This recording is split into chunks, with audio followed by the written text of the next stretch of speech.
예배 시간이 됐습니다. 다 같이 묵상 기도 드림으로 수요일 예배 시작하겠습니다.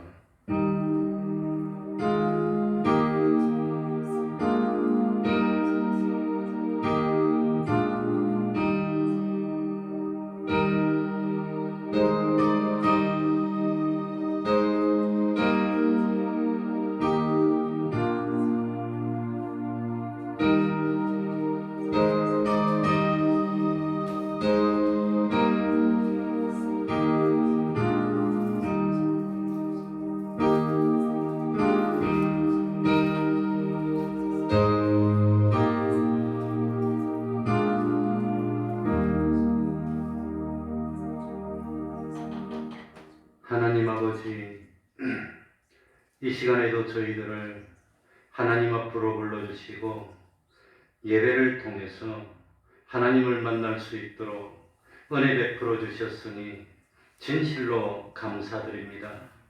이제 저희들은 하나님 주님의 은혜로 하나님의 자녀가 됐습니다. 무엇이든지 힘들고 어려운 일이 있을 때마다 주님의 이름으로 하나님께 기도하여서 우리의 부족을 다 채울 수 있고 기적 같은 축복을 누리면서 살 수 있는 하나님의 백성이 됐습니다. 하나님 아버지 모든 근심, 염려 주님께 맡길 수 있는 은혜 베풀어 주옵소서. 주님 안에서 평안을 누리고 기쁨을 누리며 어렵고 힘들 때마다 주님의 이름으로 하나님께 기도하여서 하나님의 도움을 받고 기적 같은 축복으로 세상을 살아나가는 저희들이 될 수 있도록 하여 주옵소서. 믿음이 없으면 그 무엇도 할 수가 없는 줄 압니다. 하나님 아버지, 우리를 믿음 없는 자로 두지 마십시오. 간구합니다. 하나님 아버지, 참으로 마음문을 열고 주님을 나의 주인으로 영접하여서 이제는 기분, 감정, 욕심대로 세상을 사는 참 멸망으로 가는 그런 사람들이 되지 않도록 하여 주시고 하나님의 말씀에 따라 판단하고 하나님의 말씀에 따라 행동하고 하나님과 하나 되는 저희들이 되게 하여 주옵소서. 어떤 경우에라도 하나님을 배반하는 행동 하지 않도록 하여 주시고 참으로 하나님께 영광 돌리며 그 어떤 경우에도 하나님의 말씀을 준행하는 하나님의 백성 될 수 있도록 하여 주옵소서. 그리하여서 세상 살면서 주님의 보호를 받고 주님과 동행하며 주님의 인도 아래서 부족함이 없는 저희들 되게 해 주시고 우리의 부모님도 우리의 자녀들도 하나님의 은혜 가운데 참으로 참 구원을 이루어 나가는 복된 삶을 살 수 있도록 하여 주옵소서. 아직도 믿음이 온전치 못한 주님의 종들이 많지 않습니까? 하나님 아버지 불쌍히 여겨 주옵소서. 온전한 믿음 허락하여 주시고 진실로 하나님과 교통하는 그 기쁨을 누릴 수 있도록 하여 주옵소서. 하나님 우리 태평동 교회 하나님이 간섭하시는 교회 되게 해주시고 참으로 주님 안에서 우리 주님이 시작하실 때 드실 수 있는 열매를 많이 맺는 교회 될 수 있도록 하여 주옵소서. 앞날이 어떻게 될지 알지를 못하겠습니다. 세상이 어떻게 될지 알지를 못하겠습니다. 세상이 어떻게 된다 하더라도 주님의 사랑은 변함이 없고 우리들은 참 구원의 길을 걸어갈 수 있도록 감동으로 역사하여 주옵소서. 이 시간 악령이 틈타지 못하게 하여 주시고 참으로 하나님의 사랑을 느끼는 시간이 될 수 있도록 은혜 베풀어 주옵소서. 주님의 이름으로 모이고 곳마다 하나님의 은총이 함께하여 주시기를 바라며 예수님 이름으로 기도하옵나이다. 아멘. 찬송 올리겠습니다. 찬송가 406장입니다. 내 맘이 낙심되며 406장입니다.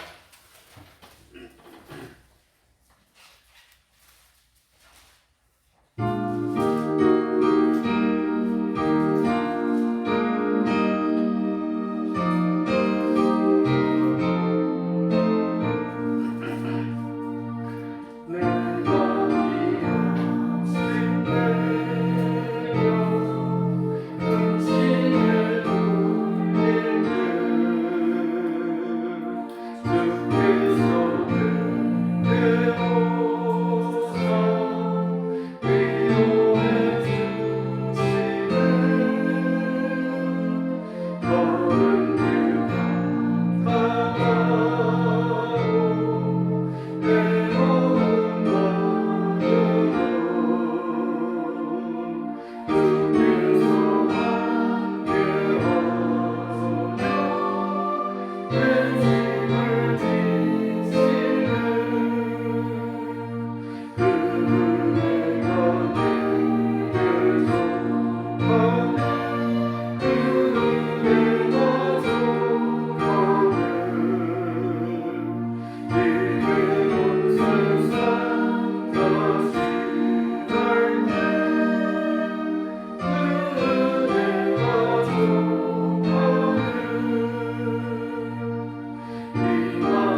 찬송가 324장입니다.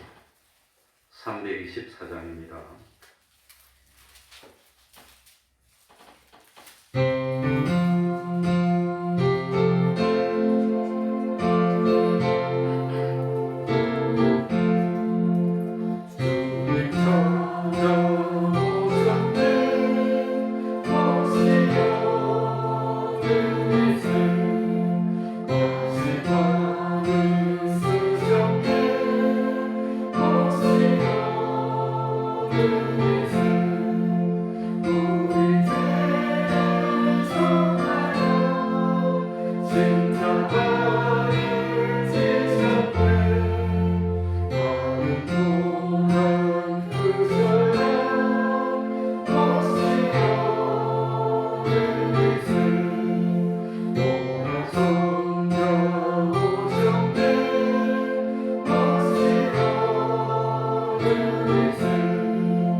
이 시간 예배를 위해서 통성으로 기도드리겠습니다.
말씀 신약 성경입니다.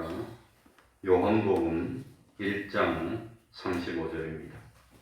요한복음 1장 35절입니다.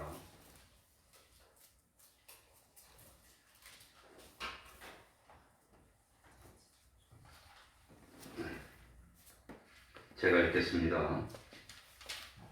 또 이튿날 요한이 자기 제자 중 두 사람과 함께 섰다가 예수의 다니심을 보고 말하되 보라 하나님의 어린 양이로다.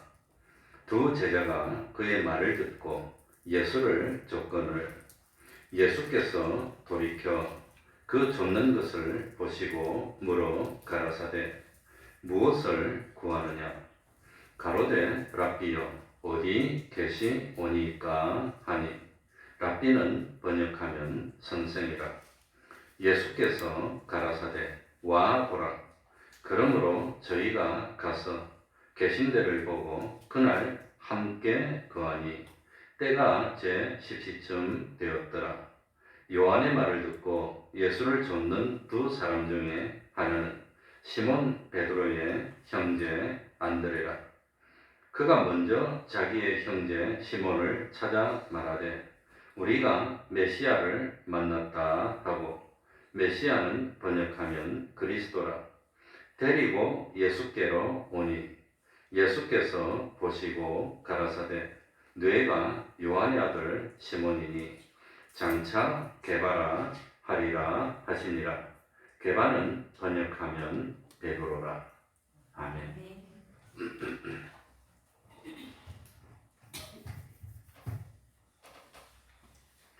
지난 주일날 잠깐 말씀드린 대로 집에 이거 세탁기를 하나 새로 샀는데 하필이면 우리 의선나 선생님이 삼성 거기서 직원과로 살 수 있다 그래가지고 아주 좋은 것을 한 반값에 샀는데 평생 그리 좋은 세탁기 써볼 줄 몰랐는데 좋은 걸 아무튼 싸게 잘 구매해서 하나님께 감사드립니다. 오늘 드릴 말씀은 예수님의 12제자 가운데 안드레에 대해서 말씀드리려고 합니다. 에드워드 킴벌이라는 신실한 기독교인이 있었습니다.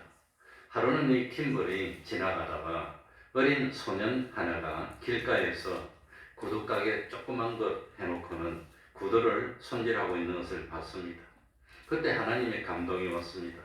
그래서 이런 생각을 했습니다. 저 소년이 예수를 정말 믿는다면 이 남의 구두나 손질하다가 끝나는 인생을 살지 않고 정말 수많은 사람을 하나님 앞으로 인도하는 복된 삶을 살게 될 텐데 저 소년이 정말 예수를 믿으면 인생이 바뀔 텐데 그래가지고 전 하나님이 감동하심에 따라서 결심을 하고 다시 그 구두 고치는 그 소년을 찾아가가지고 예수를 믿으라고 복음을 전했습니다.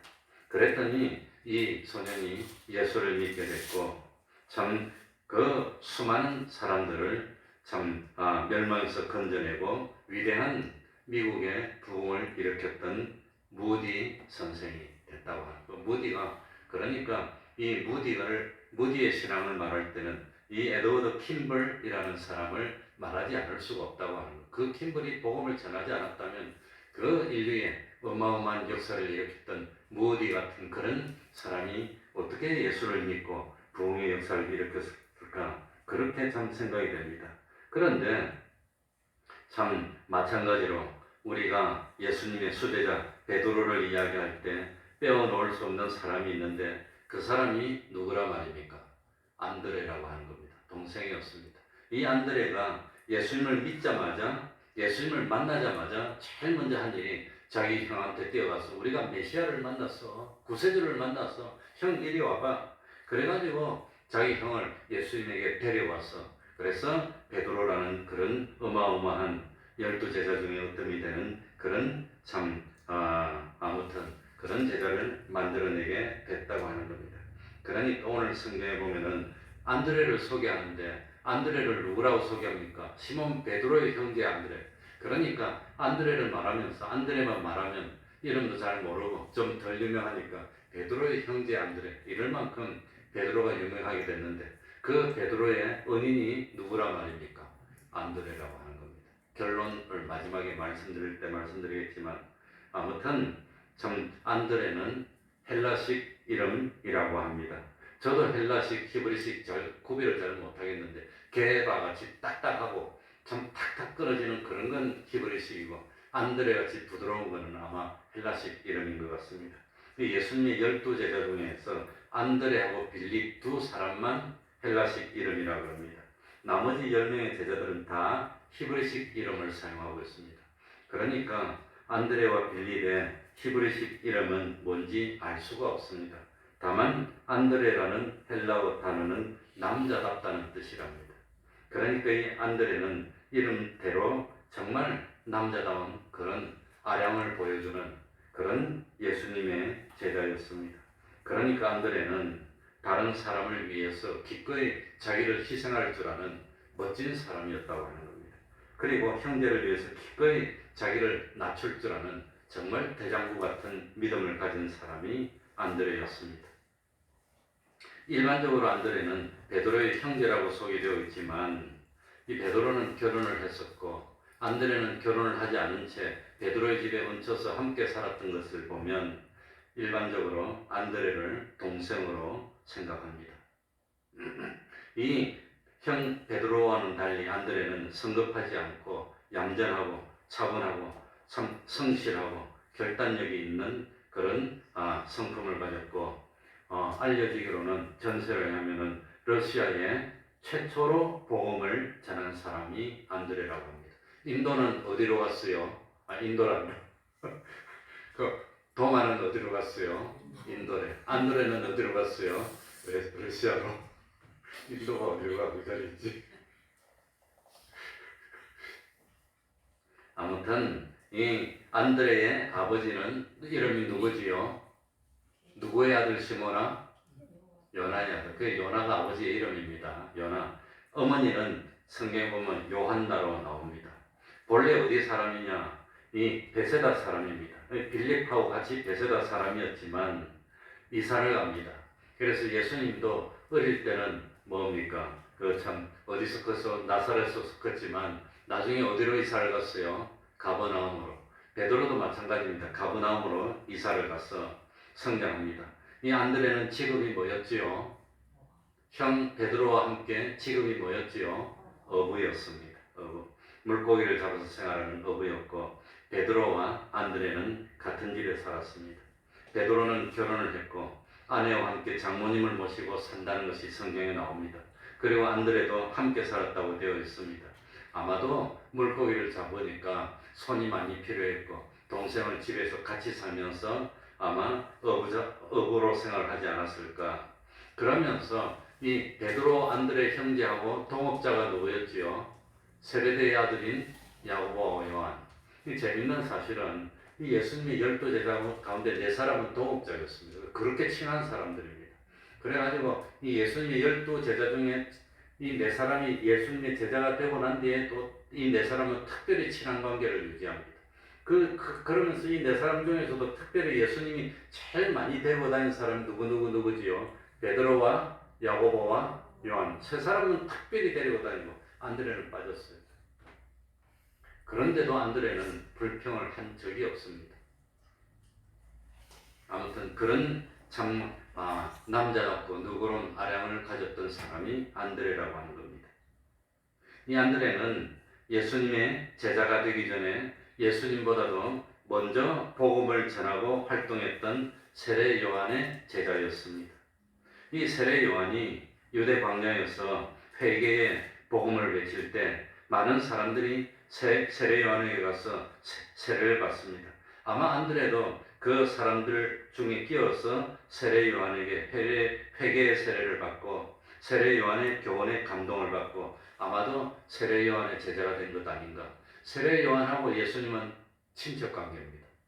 재밌지 않습니까? 성경에는 친척 관계라고 간접적으로 알려주고 있습니다.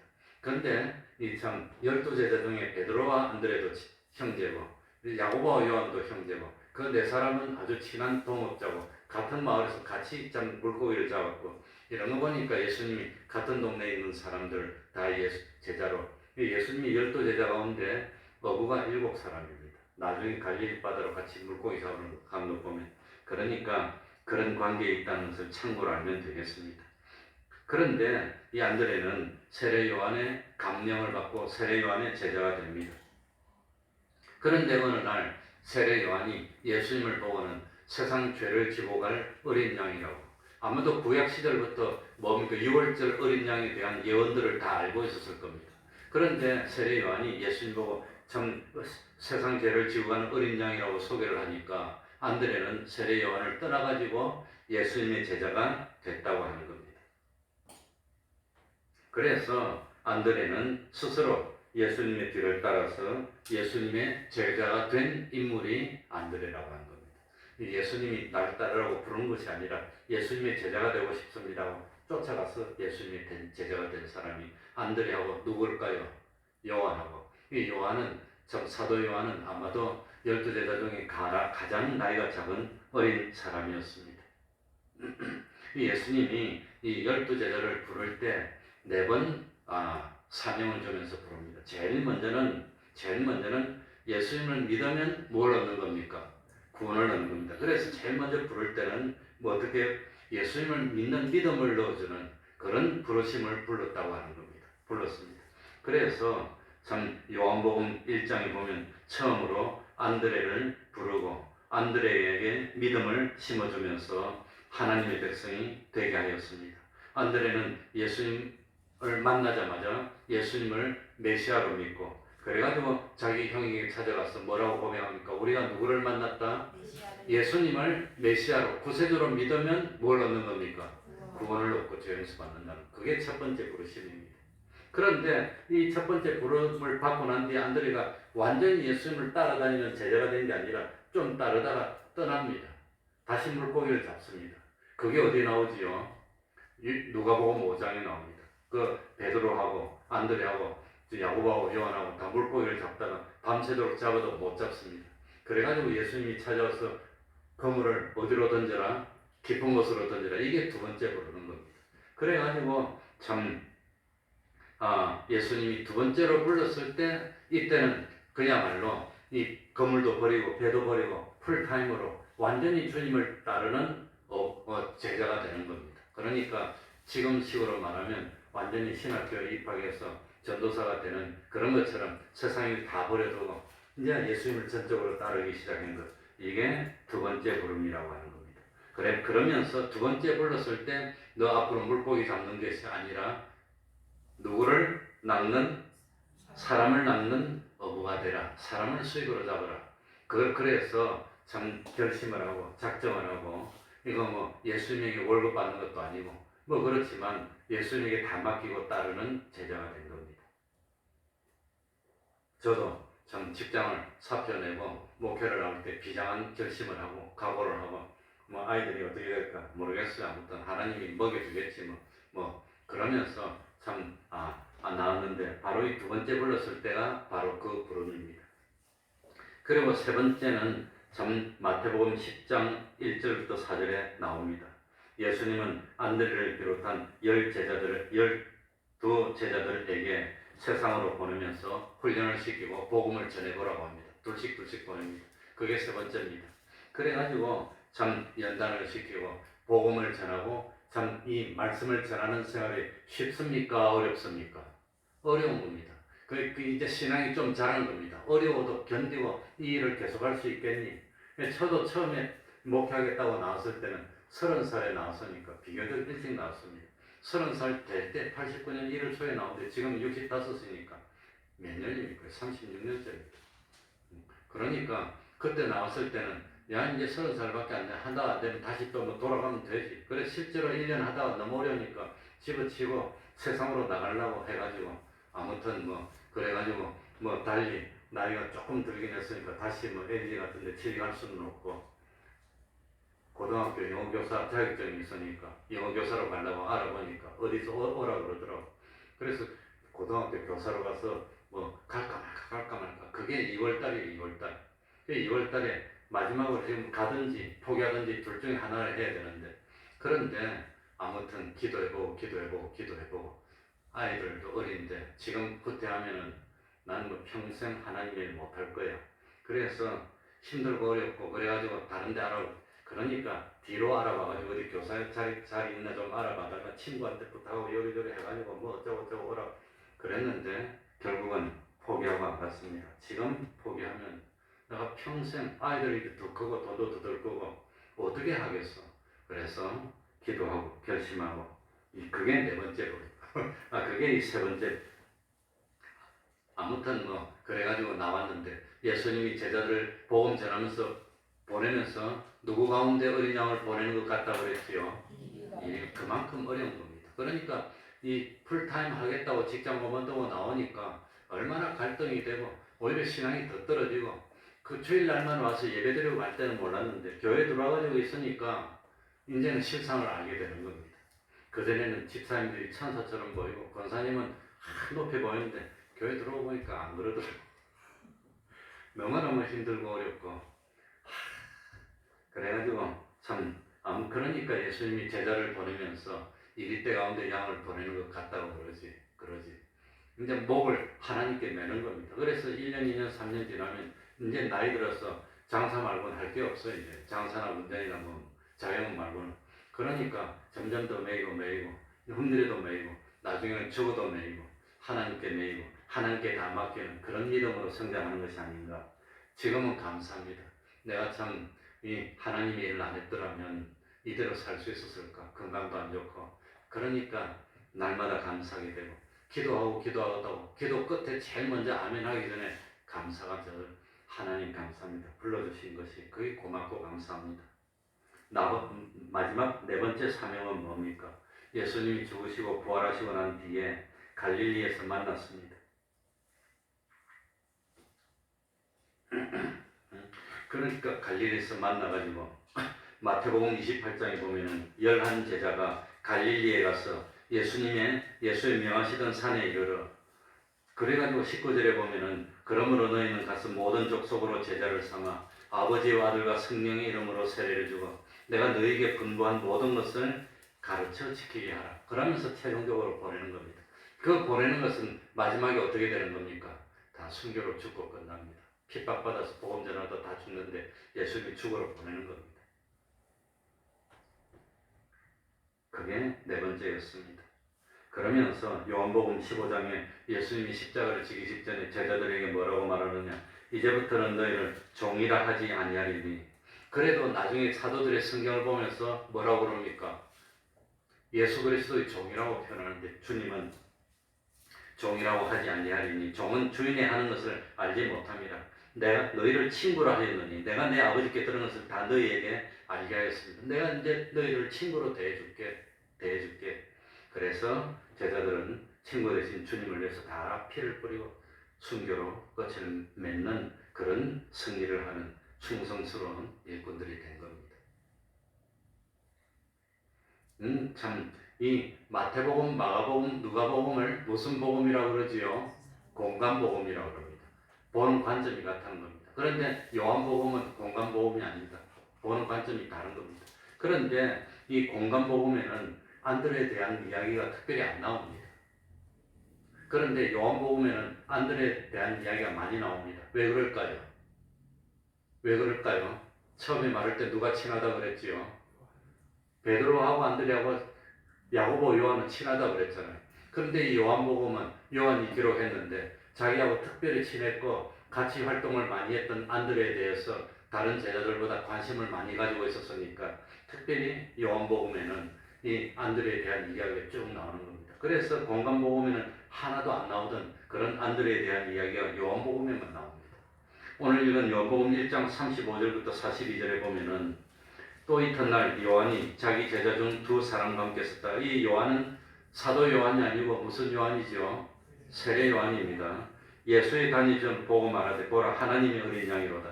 두 제자가 누구지요? 안드레하고 사도 요한. 그 세례 요한의 말을 듣고 예수를 접근을. 그러니까 이때 참 자기 스승되는 세례 요한이 안드레하고 요한에게 사도 요한에게 예수님을 소개를 했던 겁니다. 그러면서 예수님을 하나님의 어린 양으로 소개했습니다. 그 말을 듣고 요한복음 1장 41절입니까? 그가 먼저 참 40절에 요한의 말을 듣고 예수를 쫓는 두 사람 중에 하나는 시몬 베드로의 형제 누구라? 안드레라. 그래서 안드레가 예수님을 만나고 난 뒤에 제일 먼저 한 일은 형을 찾아가서 메시아를 만났다고 복음만 전한 게 아니라 손을 끌고 주님 앞에 가서 소개를 시켜줘요. 이게 안드레의 장점입니다. 소개를 시켜서 만나게 합니다. 그래서 형을 데리고 옵니다. 그래서 안드레는 신약 시대에 예수님을 메시아로 믿었던 최초의 성도라고 하는 것. 신약의 최초의 성도가 누구지요? 안드레입니다. 세례 요한하고 안드레일 겁니다. 그런데 세례 요한은 예수님을 메시아로 믿었는지 안 믿었는지 그게 나오지는 않지만 안드레는 예수님을 메시아로 믿었다는 말이 성경에 기록이 되어서 나오기 때문에 최초의 성도라고 하는 겁니다. 그래서 안드레는 이 참 신약 시대의 최초의 제1번 성도라는 그런 영광을 누린 사람이 안드레입니다. 그리고 두 번째 뭡니까? 그 12제자 중에서 최초의 제자가 된 사람이 누구지요? 안드레입니다. 안드레하고 사도 요한하고. 그러니까 안드레는 최초의 성도고 최초의 제자입니다. 그리고 이 안드레는 신약시대에 최초로 전도해가지고 결실을 맺은 사람이 누구지요? 안드레입니다. 저희 시몬 베드로 데려왔잖아요. 그래 예수님을 만나게 했잖아요. 그러니까 이 안드레는 신약시대의 최초의 전도자. 안드레는 세 개의 타이틀입니다. 최초의 성도, 최초의 제일 1번 된 제자, 최초의 전도자. 얼마나 자랑스러운 이름입니까? 이 안드레는 우리 2000년 기독교 역사, 영원전부터 영원 후까지 기독교 역사에서 예수님을 메시아로 처음에 말했던 최초의 인물이라고 하는 겁니다. 최초로 전도를 했던 사람이라고 하는 겁니다. 그러니까 안드레는 참 기독교 역사에 영원토록 최초의 신자, 최초의 제자, 최초의 전도자는 라는 그런 타이틀을 가지게 됐습니다. 그리고 안드레가 전도할 때 어떻게 전도했지요? 제일 가까운 형한테 가서 전도하는 겁니다. 그게 안드레식 전도입니다.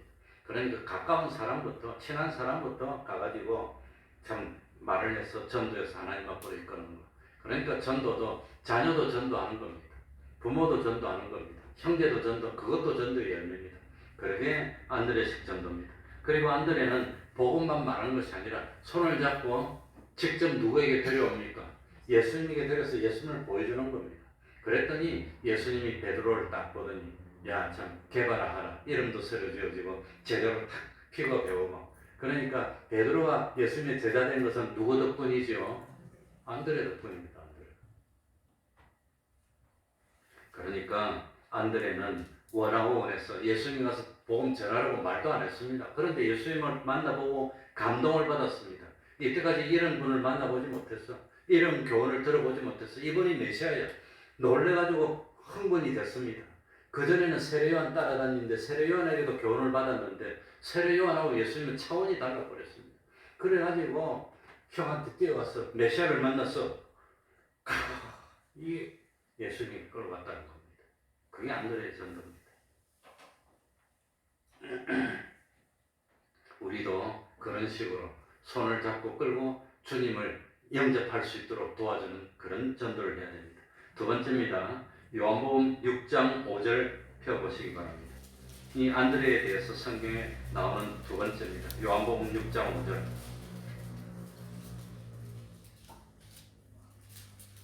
5절 이하의 9절까지는 무슨 기적이 나오고 있지요? 오병이어의 기적. 오병이어의 기적이 일어났을 때 참 어린 나이에 도시락을 주님에게 가져온 사람이 누굽니까? 안드레인데 아무튼 그 안드레가 구체적으로 나오는 데가 요한복음이라고 하는 겁니다. 장소는 베스다 근처의 빈 들입니다. 아마도 오병이어의 기적이 일어나지 않았을까 하고 생각되는 빈들에 내가 가봤습니다. 근데 그건 확실하지 않습니다. 갈릴리가 하도 넓으니까 어디 쪽인지는 모르지만 그러나 5,000명, 10,000명, 20,000명 남자만 5,000명이니까 여자까지 하면 10,000명, 자녀까지 하면 20,000명이 될지 자녀가 여러 명이면 30,000명이 될지 모르겠습니다. 그런데 그 수많은 사람이 앉을 만한 그런 빈들에서 참 사람들은 많이 모였고 그리고 때는 저녁이 되어 갔습니다. 이때 예수님이 빌립에게 질문을 던집니다. 우리가 어디서 떡을 사서 이 사람들을 먹게 하겠느냐? 아마 가룟 유다가 돈배를 맡았던 것처럼 빌립이 음식을 맡았기 때문에, 아니면 빌립이 원래 베세다 출신이기 때문에 베세다에 대해서 잘 아니까 어디서 사서, 베세다를 모르는데 어디서 사서 어떻게 물어보겠습니까? 그러니까 그래서 물어봤을지는 모르지만 예수님은 이 빌립의 대답을 이용해가지고 다른 제자들에게 교훈을 주기 위해서 물어봤다고 하는 겁니다. 그럴 때 이 빌립은 이미 요한복음의 2장인가 앞에 보면 갈릴리 가나의 기적이 나옵니까 안 나옵니까? 그러니까 요한복음 6장 되기 전에 벌써 갈릴리 가자의 기적이 나오고 앞에 보면은 예수님이 병자를 고치는 기적이 많이 나옵니다. 이미 예수님의 제자들은 예수님이 하나님이 아니면 행하지 못하는 기적을 이미 체험했습니다. 그랬다면 우리가 어디서 참 가서 떡을 사겠느냐? 떡 살 데가 어디 있어요? 한 목에 5,000명, 10,000명 먹을 수 있는 떡을 파는 데가 어디 있겠습니까? 대한민국이 그렇게 전 세계에서 지금 많이 발전하고 생산 능력이 많은 나라 중에 하나지만 대한민국에서도 한 목에 5,000명 먹을 떡 살 데 없을 거예요 아마. 우리 여기서 뭐 행사하면 5,000명, 10,000명 먹을 떡 사오라고 어디가 삽니까? 없을 거예요. 그 2000년 전에 어디서 사겠습니까? 그러니까 이건 이 예수님의 빌립의 뭘 시험해보는 거지요? 믿음을 시험해보는 겁니다. 벌써 갈릴리 가나에서 물로 포도주를 만들었어요. 그 뒤에 뭐 참 기적을 많이 행하는 걸 봤습니다. 그리고 이 베세다 광야에 모였어도 병자를 고치고 하는 기적을 봤습니다. 그랬다면 빌립이 이리 대답해야 될 겁니다. 주여, 지금 우리가 어디 가서 떡을 사겠습니까? 떡을 산다 한들 어떻게 옮겨와가지고 참 하겠습니까? 살 것도 없고 살 수도 없습니다. 주님이 참 기적을 베풀어 주시면 되지 않습니까? 뭐 이런 식으로 대답을 해야 될 텐데 빌립은 그러지 못했다고 하는 겁니다. 그러니까 그런 기적을 체험하고 이적을 체험하고 병자를 고치는 걸 보면서도 우리 앞에 어떤 어려움이 딱 닥치면 믿음으로 해결하려고 하는 것이 아니라 무엇으로 해결하려고 합니까? 인간적인 방법으로 해결하려고 한다는 그걸 가르쳐 주는 겁니다. 주여 500데나리온입니다. 300데나리온의 떡을 사더라도 부족할 겁니다. 그러니까 순전히 자기 200데나리온입니다. 아무튼 순전히 인간적인 계산만, 그게 우리의 모습이라는 겁니다. 우리가 평상시에는 주님이 기적이고 은혜고 뭐 어쩌고저쩌고 하다가도 자기한테 무슨 일이 딱 생기면 물어보면 주님의 은혜 달라고 인간적으로 돈으로 해결하고 뭐 수단 방법을 쓰려고 그런다고 하는 겁니다. 정말 하나님의 은혜를 믿으면 될 텐데 그러지 못하는 것이 우리의 모습입니다. 이래가지고 빌립이 참 엉뚱한 대답이나 하고 있을 때 안드레는 뭐였습니까? 5,000명 가운데 누비고 다니면서 뭐 먹을 거 없나 찾았다는 겁니다. 찾아보니까 어떤 아이가 도시락 하나 가지고 있는 걸 내놨어요. 그랬을 때 에이 도시락 하나 갖고 뭐야 하고 탁 버리는 게 아니라 그 도시락 하나를 누구에게 가져옵니까? 예수님에게 가져왔다는 겁니다. 주님 여기 도시락 하나가 있는데 이것으로 하면 안 됩니까? 그런데 빌립의 안드레의 신앙이 완벽하지 못되기 때문에 이것이 이 많은 사람에게 얼마나 되겠습니까? 이 말을 덧붙여요. 그렇지만 주님은 뭔가 할 수 있지 않겠습니까? 하는 일말의 믿음이 있었다는 겁니다. 안드레는. 그래서 안드레는 아무것도 아니지만 주님에게 가져왔다는 겁니다. 주님은 그 안드레가 가져온 도시락을 통해서 기적을 일으키고 그 사람들을 다 먹이고 12광주를 남겼다는 겁니다. 안드레는 그런 신앙을 가지고 있었습니다. 이게 안드레의 신앙입니다. 그러니까 내가 가지고 있는 거 얼마 안 돼. 얼마 안 되지만 하나님 앞에 가져와야 됩니다. 필요한 것은 많더라도 요 조그만한 것, 그 조그만한 것 하나가 폭발의 능력을 일으킨다고 하는 겁니다. 세 번째입니다. 요한복음 12장 20절. 요한복음 12장 20절. 요한복음 12장 20절에 보면은 명절에 예배하러 올라온 사람 중에 누가 몇이 있었어요? 헬라 사람, 이방인들이 왔다는 겁니다. 그러니까 이방인 중에서도 참 주님을 마음에 흠모하고 하나님을 흠모해서 믿는 사람들이 명절이면은 이스라엘 백성들이 뭐 하는 거지요?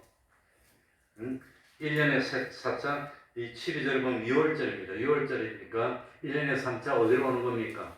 성전으로 오는 건데 그때 헬라 사람도 성전에 왔다는 겁니다. 그러니까 저 멀리 아프리카에 있는 뭡니까? 그 내시도 성전에 왔던 것처럼 성전에 오는 겁니다. 이 성전에 왔을 때 아마도 이 헬라 사람이니까 이 참 자기하고 똑같은 헬라식 이름을 가지고 있는 사람이 예수님의 제자 중에 누구지요? 빌립과 안드레. 빌립에게 찾아온 것이 아니고 자기하고 똑같은 헬라식 이름이니까 우리를 그래도 좀 반겨주지 않을까 싶어서 빌립에게 왔습니다. 그래가지고 이 헬라 사람들이 참 뭐라고 요청합니까? 베세다 사람 빌립에게 가서 청하여 오래도 선생님 우리가 예수를 배웠고자 하나이다. 예수님이 만나고 싶다는 겁니다. 그 하나님을 믿는데 예수님을 그리워했습니다. 만나고 싶어 했습니다. 그런데 이 빌립은 어떻게 합니까? 못합니다. 그때까지만 하더라도 이방인하고 유대인들이 뭐 안 합니까? 상종을 안 하는 겁니다. 그 빌립은 못 데리고 옵니다. 감히 이방인을 어떻게 예수님에게 데리고 가? 못 데려오고 빌립은 누구를 찾아갑니까? 아마도 자기하고 좀 가까웠던 안드레에게 찾아갑니다. 안드레에게 왔더니 안드레는 아주 뭐 끄리낌없이 그냥 어떻게 합니까? 아예 그냥 뭐 예수님이 헬라 사람 데리고 오는 겁니다. 이게 안드레의 신앙이었다고 합니다. 그러니까 빌립은 결단력이 부족했고 눈치를 살피고 이랬는데 안드레는 그러지 않았다는 것. 그리낌이 없이 헬라 사람이지만 예수님이 그대로 모시왔던 결단력이 있는 사람이 안드레였습니다. 도시락 하나였지만 이 사람은 10,000명이 넘고 20,000명이 넘는지 모르지만 그러나 도시락 하나 예수님께 가서 여기 도시락 하나 있습니다. 이랬던 사람이 안드레라고 합니다. 그런데 요한복음 4장에 보면 예수님은 당시에 이스라엘 사람들이 상종도 하지 않았던 누구를 만납니까? 사마리아 여인을 만나요. 사마리아 여인을 만나가지고 그 사마리아 여인에게 복음을 전하고 참 이런 일을 이미 했다고 하는 겁니다. 이런 일을 했는데도 불구하고 빌립은 이 헬라 사람을 데려오지 못했고 안드레는 이 헬라 사람을 예수님에게 데려오는 그런 결단력 있는 그런 믿음이 있었다고 하는 겁니다. 그래서 이 헬라 사람도 예수님을 믿게 됐고 구원을 얻게 됐고 참 그 아브라함의 자손이 됐을 겁니다. 그러니까 참 이 안드레는 참 베드로는 뭐 고넬료 집에 가서 복음을 전하는 그런 일을 했지만 사실은 그 전에 누가 이방 사람들에게 복음을 먼저 전합니까? 안드레가 복음을 전해서 주님께 데려서 그래서 일반적으로 안드레는 신약의 최초의 선교사라고 합니다. 이방인에게 복음을 전했습니다. 그러니까 안드레가 이런 일을 했습니다. 그래서 안드레의 별명이 데리고 오는 사람이랍니다. 데리고 오는 사람.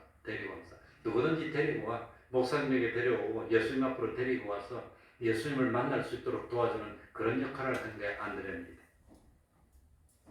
비록 안드레는 자기 형인 시몬 베드로보다 뛰어나지를 못했습니다. 안드레 자기가 제일 먼저 예수님의 제자가 됐고 베드로는 자기가 데려온 사람입니다. 그런데 베드로는 예수님과 자기보다 더 가까이 지낸 겁니다. 그래서 베드로, 야고보, 요한은 예수님이 데리고 다녔는데 예수님은 먼저 제자된 안드레 자기는 빼놓고 있었습니다. 우리 같으면 어떡하겠습니까? 섭섭했을 거예요. 아마 불평을 많이 했을 거예요. 그리고 야고보와 요한은 자기 어머니 살로메를 앞세워가지고 예수님이 나를 얻으면 하나는 우편에 하나는 잡히지 않게 해달라 했을 때 안드레는 그런 말 하지 않았다고 합니다. 내가 먼저 제자가 된 사람인데 왜 나를 빼놓습니까? 그런 말 한 적이 없다고 하는 겁니다. 그게 안드레입니다. 그러니까 안드레는 정말로 원래 세례 요한의 제자였습니다. 세례 요한이 예수님을 가르쳐서 하나님의 어린 양으로 할 때 예수님을 따랐습니다. 그 예수님을 세례 요한을 따르다가 예수님으로 옮겨가니까 세례 요한에게 미안한 마음이 있었을 겁니다. 그런데 세례 요한은 그 안드레에게 뭐라고 합니까? 나는 예수님의 신발끈을 정리해드릴 그런 실력도 안 되는 낮은 사람이야. 나는 물로 세례를 주지만 예수님은 불로 세례를 주실 거야. 나는 망해야 되고 예수님은 흥해야 돼. 이런 말씀을 하더라고 하는 겁니다. 그러면서 안드레를 위로하면서 너희들이 예수님에게 가는 것이 당연한 것처럼 가르쳐준 그런 교훈을 받았어. 아마도 그런 교훈을 받아서 그런지 안드레는 자기가 베드로를 데려오고 다른 10명의 제자들보다 자기가 먼저 왔으니까 선배임에도 불구하고 말없이 뒤로 빠지면서 다른 사람이 자기보다 앞서가는 걸 좋아하고 기뻐해줬던 아량이 있는, 그래서 안드레는 누구답다? 별명이 이름의 뜻이 뭐라고 그랬죠? 남자다운 사람이야. 다른 사람을 앞세워주고 나는 빠져주면서 그야말로 참 이름 없이 빚도 없이 주님의 말씀대로 자기보다 남을 어떻게 여겨라? 높여주라. 그걸 실천했던 사람이 누구였지요? 안드레였다고 하는 겁니다. 그런 것 보면은 정말로 안드레가 최고의 신앙이 아니었을까.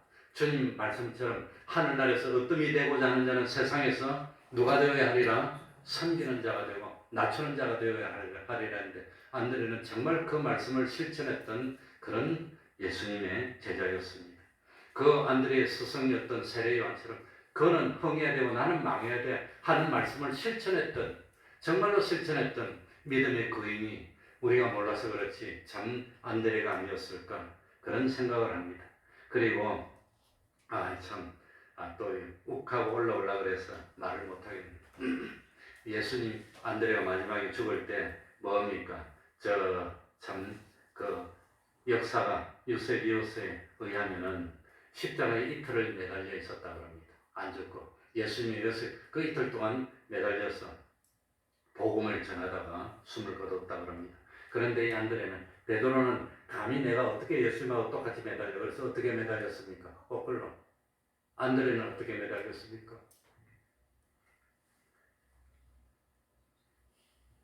바른 십자가가 아니라 X자 십자가에 매달렸답니다. 자기 형은 거꾸로 매달고 자기는 빼딱하게 매달려서 순교를 했다고 합니다. 아무튼 정말 안드레는 예수님의 가르침대로 자기를 낮추고 종의 위치에 있고 이름 없이 다른 사람을 높여주고 섬기는 그런 일을 원없이 했던 하나님의 종이었습니다. 아마도 최고의 높임을 하늘나라에서 받지 않을까 생각이 됩니다. 기도하겠습니다.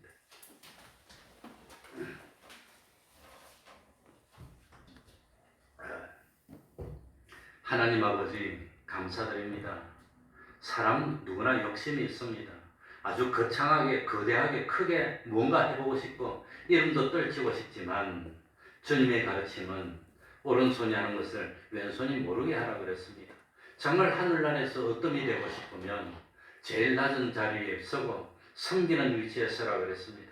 그래서 잔치집에 가더라도 상석에 앉지 말고 저 제일 밑에 안 보이는데 그런데 끄트머리에 앉으라고 가르쳐 주셨던 분이 예수님입니다. 그 말을 그대로 참 진심으로 실천했던 예수님의 제자가 안드레였습니다. 안드레는 참 예수님의 최초의 제자였고 최초의 성도였고 최초의 전도자였고 최초의 참 선교사였지만 이름도 없이 빛도 없이 말없이 뒤로 지냈고 그리고 충성하였고 참 순생과 순교의 삶을 살았습니다. 하나님 아버지 오늘 저희들도 안드레처럼 말없이 충성하고 온전히 주님의 가르침을 따르는 진정한 참 하나님의 백성 되게 하여 주옵소서. 그리고 주님과 항상 교제하며 주님의 위로를 받고 주님의 은혜를 받고 그리고 모든 것을 주님께 맡기고 참 복음을 전할 수 있는 그런 믿음의 용사들이 다 될 수 있도록 은혜 베풀어 주옵소서. 하나님 아버지 기도에 응답하여 주시니 감사드립니다. 참 주님 오시는 그날까지 변치 않고 주님 앞에 서는 그날까지 변치 않고 최선을 다해서 참 주님의 이 참 제자된 그런 직분을 다하는 복 있는 저희들이 다 될 수 있도록 하나님 아버지 갑절의 영감으로 우리 태평동교회가 다시금 부흥될 수 있도록 은혜로 역사하여 주시옵소서. 예수님 이름으로 기도하옵나이다. 아멘. 광고를 하나 말씀드리면은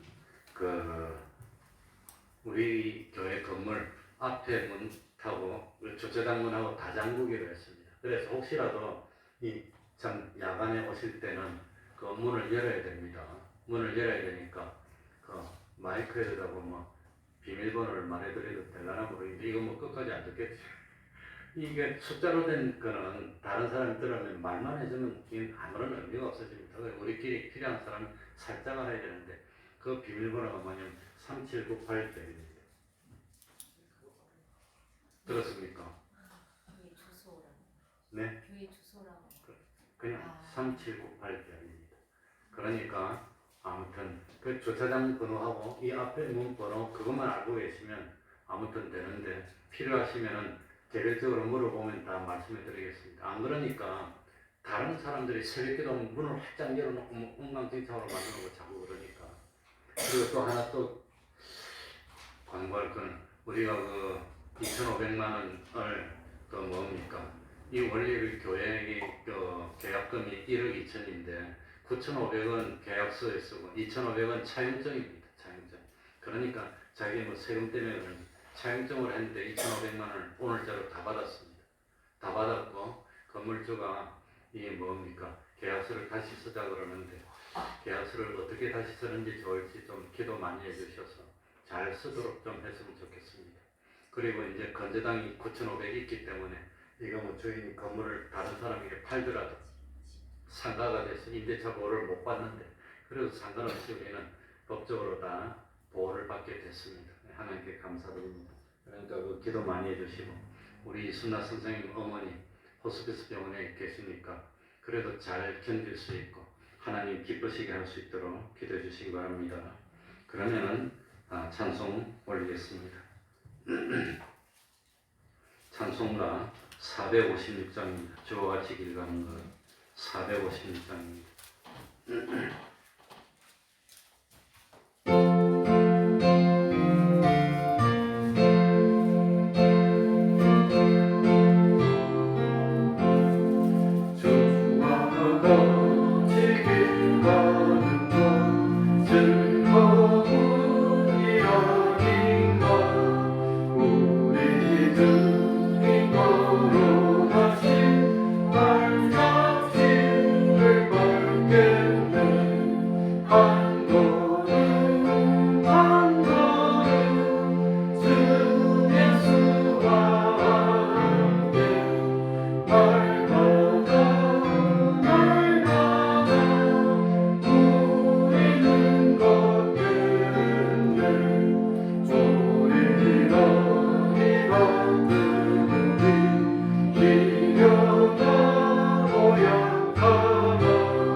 주기도문으로 예배를 마치겠습니다.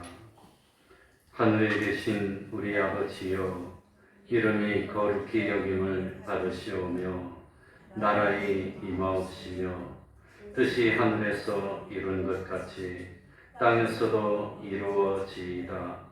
오늘날 우리에게 일용할 양식을 주옵시고 우리가 우리에게 죄 지은 자를 사하여 준 것 같이 우리 죄를 사하여 주옵시고 우리를 시험에 들게 하지 마옵시고 다만 악에서 구하옵소서. 대개 나라와 권세와 영광이 아버지께 영원히 있사옵나이다. 아멘.